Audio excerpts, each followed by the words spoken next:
a great segue to our culture moment. The title of this movie is Batman Returns. And when you hear the word returns, obviously that's a sequel.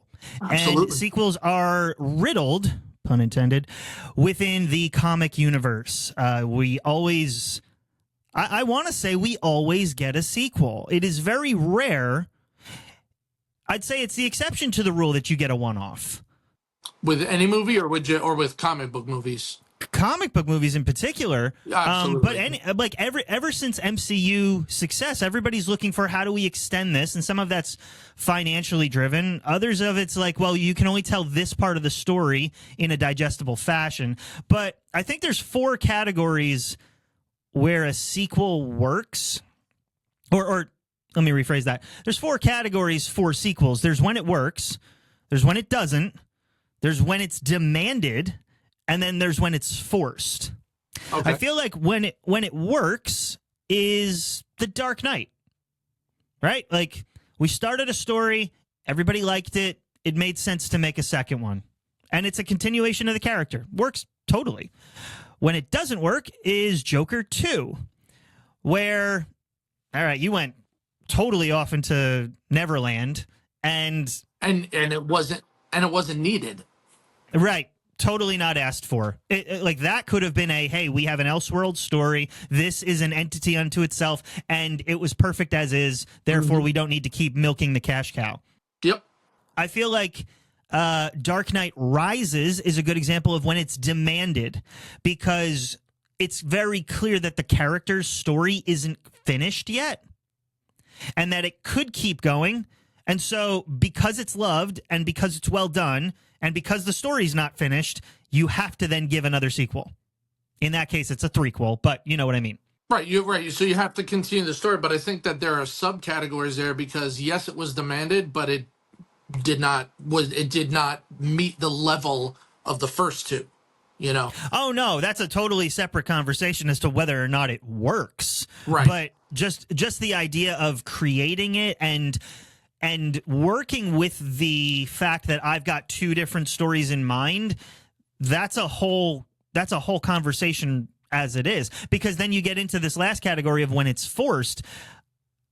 It's like you only tell half a story because you know you've got something else going, and then audiences really don't respond to that first one. But you're like, hold on, we've got a second one coming. It's like, well, you didn't nail the first one, so why are you pushing the second? And so it sort of spreads out the idea of storytelling to the degree that, like, if you can't nail the first one, don't worry about your cinematic universe. Don't worry about your trilogy. Just worry about films as they come. And then if you've got other stories to tell and the audience connects with them, great. Otherwise, I think we get where we are right now in comic culture, which is oversaturation, poor storytelling, and legacy films that just are not asked for. Mm-hmm. Now, just to clarify, your last category there, the forced ones, would that apply to movies that are based on something like a book series? So like you have the Harry Potter series or The Hobbit and Lord of the Rings.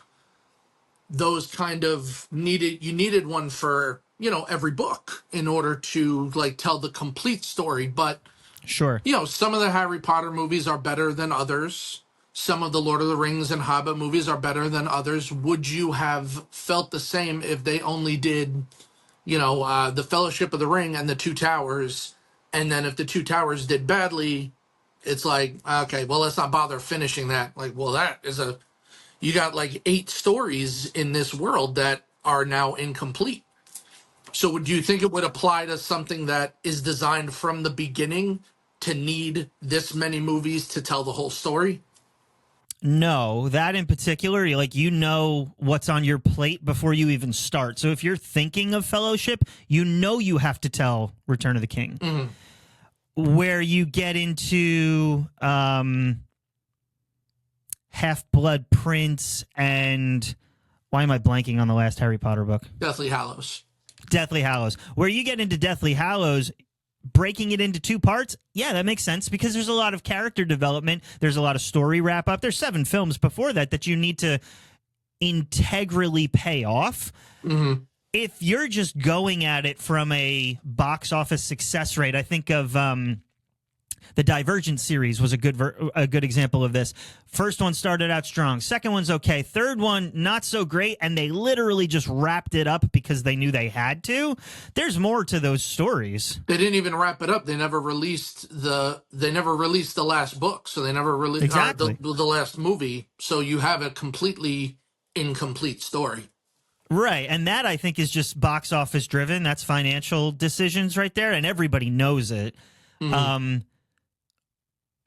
Whether or not, I mean, and some of these things are risks, right? Like, you just don't know how things are going to land. I think Batman Begins did a good job of reinventing the character coming out of the Schumacher phase and saying this is what a serious take on Batman would be. That could have been a one-off, but the response was so good. Right? And then you get a career-defining, character-defining performance in Heath Ledger that I don't think anybody saw coming. So sometimes you just don't know. No, that's true. Sometimes you just don't know. But when you have something like the MCU, when you have an overarching story, do you need all the movies to tell that story? You know what I mean? Like, do we need Iron Man 3?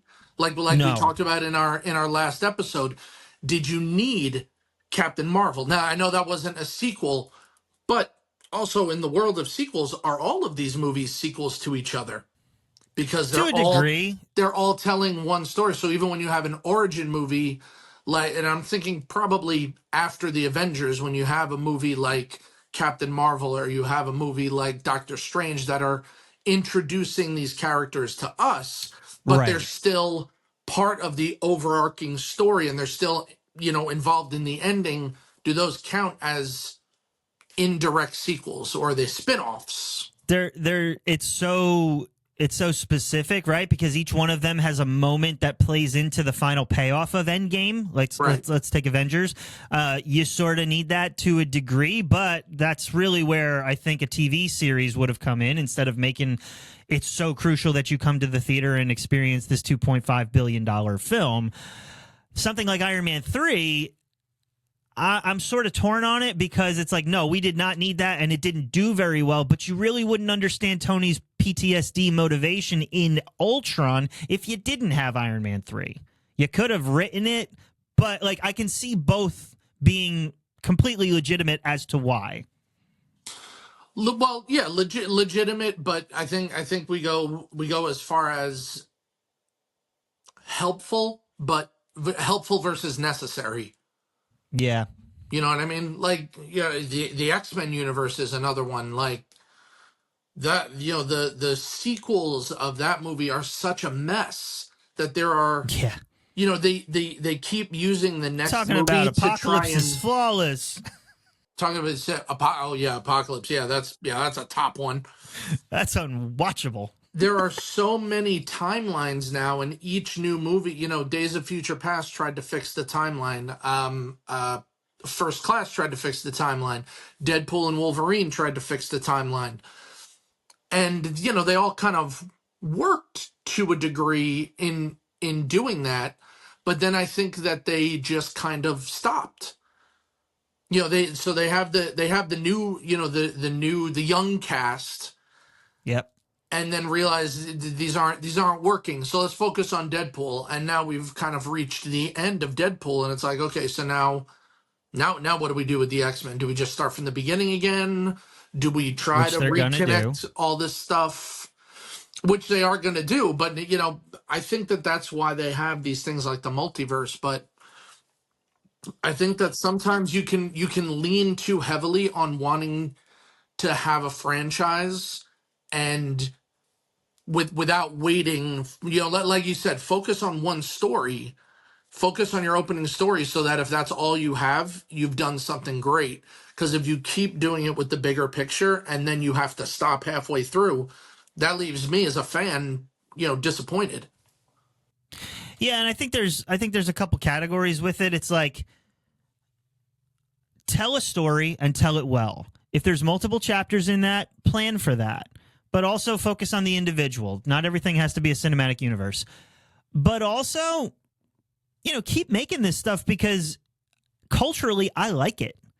So it's sort of just like, I don't think everything has to have this huge financial success and warrant multiple things for you to keep chugging out content, because like fans are going to be fans, and I'm going to like whatever new Superman movie comes out because I like Superman. So does it have to blow me away every single time? I think it has to have quality. But I think if we just keep thinking like, okay, it's gotta go for 20 seasons, or it's got to be better than anything that's ever come before, I think you're doomed to failure, because now you're setting the wrong benchmark. I would agree with that. I think that's really true. I think also that it can be difficult to define what would count as a sequel. So if we take a movie like Justice League, or we take a movie like Avengers Infinity War or Endgame, Justice League is technically the first movie called Justice League, but it's a culmination of the singular movies that came before it. Endgame, Right. it's called Avengers Endgame, so it's technically the fourth Avengers movie, but it's not really a direct sequel to Age of Ultron. It's Mm-hmm. you need most of what came before it to understand that story. You can't just watch Avengers 1, 2, 3, and 4 and be like, wow, that was a compelling story. Well, no, you're missing, 75% of the story. Right. You don't know why Thor loses his eye. You don't know where, like, just take Thor. You don't know where Mjolnir went. You don't understand why there's no Asgard anymore if you just watch Avenger movies. Just watching Avenger movies. You don't even know who half the characters are. I was just going to say, new characters come in. You don't know where Wanda and Pietro came in. All of a sudden, Vision is now Vision. Like, that's very unsettling. Yeah. So, yeah, you do sort of need it, and that's the way they designed it. But I think they've done a good job of making sure that every movie can stand alone. And I think that's where the MCU in particular does shine above most cinematic universes. Okay. They take their characters and their story so seriously. Now, some are better than others, but none of them are unwatchable. Right? Like, Yeah. it's not like, I don't know what's going on, I can't enjoy this and have a good time at all. No, they actually fit really well together, but each one sort of works. And if you're following a character study, then yeah, there's 3 parts to the Cap story. There's 3 parts to the Thor story. And all of it actually fits into the Avengers overarching story. So I think that a sequel needs to make sense. I think you can't just financially make those decisions, but also if it fits into the bigger narrative, go for it, Okay. because we're gonna love it. And you look at it, so something like The Empire Strikes Back, which, if you look at Star Wars: A New Hope, that can stand on its Yep. own. That could be a single movie, and you don't have to watch anything else. Empire Strikes Back is a sequel. You're teasing me getting into this, aren't we? It's a superior sequel, but it's not really a standalone movie. So then how do you do something like that? To me, then you start moving into, like we said, like the Lord of the Rings or Harry Potter territory, where you kind of need all the movies to tell the complete story. You didn't when you started. Kind of the same with the first Harry Potter. If that was the only adaptation they did, you didn't really need anything else after that. Sure. You know, But it's a continuation of the characters that you love because they nailed the landing in the first one. yes, but then can you watch, can or should you watch a sequel on its own? I can. I can, having seen them enough times, but like if you were to introduce Like, somebody, can you blind walk into something? Yeah, like, Can if you you- just watch Winter Soldier? right? Well, okay, so like we both have kids. When we start introducing them to things like the MCU and Star Wars and all these things, will you show them in order of for completion's sake, or will it be like, oh, you want to watch a Star Wars movie? Well, this is my favorite one, or this is the best one. But if it's not the first one, then it's like, then we can go back and watch it. Then you got to explain so much. No, you're not. You're not starting Star Wars on a Force Awakens, right? Like you have to tell it canonically, Right. But do you feel that way about the MCU too? Or would you just pick like Depends on what story you're telling. the Infinity Saga? Yeah, you start with Iron Man. You start with Iron Man. Oh, you're course watching you release do. order? Oh, I watch chronological order. I don't have time for that. Listen, there's a timeline to these things. Of course there are, but that's upon the second viewing. Okay. There's also the nostalgia of like, this is how I had to experience it. This is how you're going to experience it. That's fair. Now, would you say to kind of wrap up here, what would you say is your top 3 sequels, direct sequels that are better than the original? Empire Strikes Back, Dark Knight. That's a great question. How do you Winter Soldier? Hands Okay. down. Yeah, so that's when I say direct sequel, it's like you can't say Avengers as the sequel to Iron Man. You know what I mean? Right. No. Avengers would be the first Avengers movie. And your answers to that question? Mine would be